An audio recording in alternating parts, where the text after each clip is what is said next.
Excuse me, you're in my seat." Those were the first words I heard when I looked up from my boarding pass. The woman glaring down at me had the unmistakable Karen haircut. Her designer scarf perfectly folded. Her tone sharp enough to slice through steel. I blinked, confused. "This is 14A, right?" I double-checked my ticket. "That's what mine says." She scoffed. "Well, I always sit by the window. You can move to 14B, it's just one seat over. You'll be fine." The flight hadn't even left the gate, and already drama was brewing. Passengers around us shifted uncomfortably, pretending not to listen. But I could feel every pair of eyes watching. "Ma'am, I paid extra for this seat," I said calmly, trying to keep my voice steady. "I prefer the window too." Her lips tightened. "Listen, I have a bad neck, and the window helps me lean comfortably. You're young, you'll survive in the middle." I could tell arguing would only make things worse, so I pressed the call button. Within seconds, a flight attendant arrived, a young woman with the kind of calm smile that hides years of experience dealing with people like her. "Is there a problem here?" she asked. Karen wasted no time. "This passenger refuses to move. I have medical needs, and he's being rude about it." The attendant looked at both of us, then checked the seating chart. "Sir is seated correctly," she confirmed politely. "I'm afraid you'll need to remain in your assigned seat, ma'am." Karen gasped as if the woman had committed a crime. "That's unacceptable," she snapped. "Do you have any idea who I am?" The attendant didn't flinch. "I do, ma'am. You're a passenger on Flight 274, and we'd appreciate your cooperation." A few passengers chuckled quietly. Karen's face reddened. She muttered something under her breath about incompetent service and plopped down in her seat, fuming. I tried to focus on my book, but I could feel her glare drilling into the side of my face. The air felt heavy with tension. I had no idea that this was only the beginning, because what happened mid-flight would leave everyone speechless. As the plane ascended through a blanket of silver clouds, I tried to shake off the awkwardness from earlier, but the tension lingered like static in the air. Karen, seated beside me, continued to sigh dramatically, adjusting her neck pillow every few minutes as if to remind me I had stolen her comfort. Half an hour into the flight, the pilot's calm voice came over the intercom. "Ladies and gentlemen, we'll be experiencing some mild turbulence soon. Please fasten your seatbelts." Almost on cue, the plane began to rumble. Drinks rattled on tray tables, and a baby cried somewhere behind us. I fastened my seatbelt quietly. Karen, however, decided that was the perfect time to summon a flight attendant. She pressed the call button and waved her hand impatiently when the same attendant from before appeared. "I need to move," Karen announced. "This seat is uncomfortable, and I'm feeling claustrophobic. Find me another one, preferably near the front." The attendant smiled tightly. "I'm sorry, ma'am, but due to turbulence, passengers must remain seated until the seatbelt sign is off." Karen scoffed. "Oh, please. Turbulence is never that bad. I paid good money for this flight. Surely there's an empty seat up there." Before the attendant could reply, the plane jolted sharply. A collective gasp filled the cabin. Karen grabbed the armrests, eyes wide, lipstick trembling. I told you this seat was dangerous," she snapped, as though the weather itself had conspired against her. The attendant steadied herself and leaned closer. "Ma'am, please remain calm. You're safest staying seated and buckled." But Karen wasn't done. "No, I demand to move now." She began unbuckling her belt, trying to stand as the aircraft shook again. The passengers around us murmured uneasily. One man even whispered, "Someone get her to sit down before she hurts herself." The attendant raised her voice slightly. "Ma'am, if you continue to stand, we'll have to alert the captain." That word, captain, finally made her pause. She huffed and sat back down, crossing her arms like a scolded child. "Fine," she muttered, glaring at me. "This is all your fault." I said nothing. The engines hummed.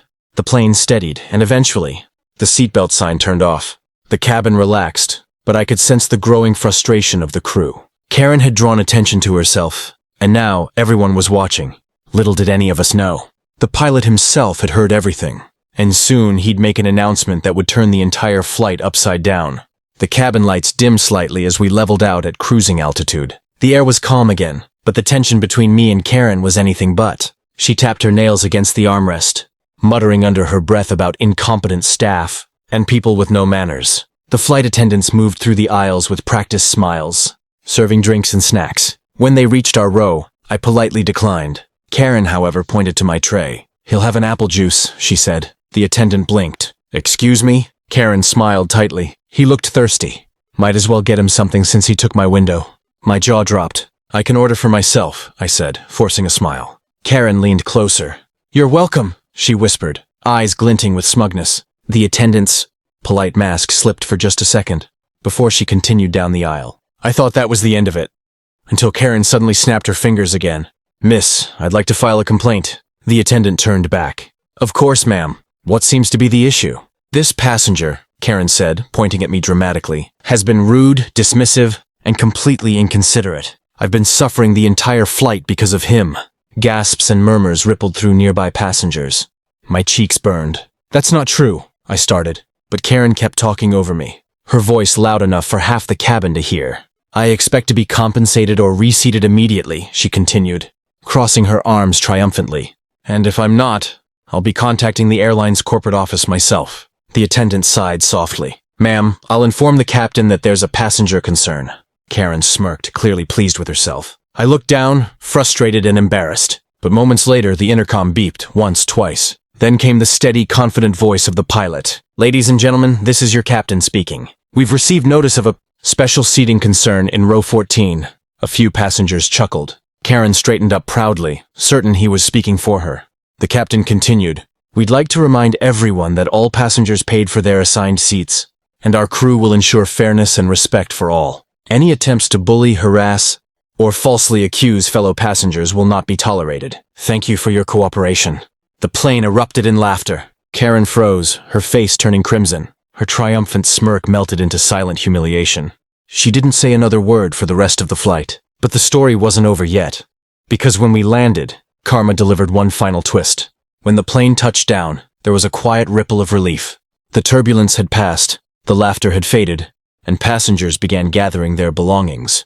Karen, on the other hand, sat stiff and silent, her arms folded, her jaw tight. She refused to look at me or anyone.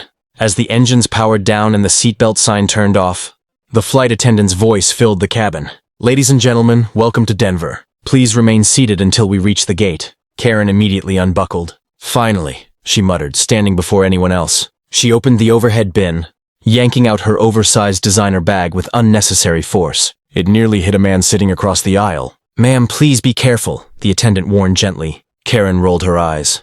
Maybe if your airline didn't cram us like sardines, this wouldn't happen. Passengers exchanged knowing glances. I stayed quiet, waiting my turn. I figured karma had already done its work.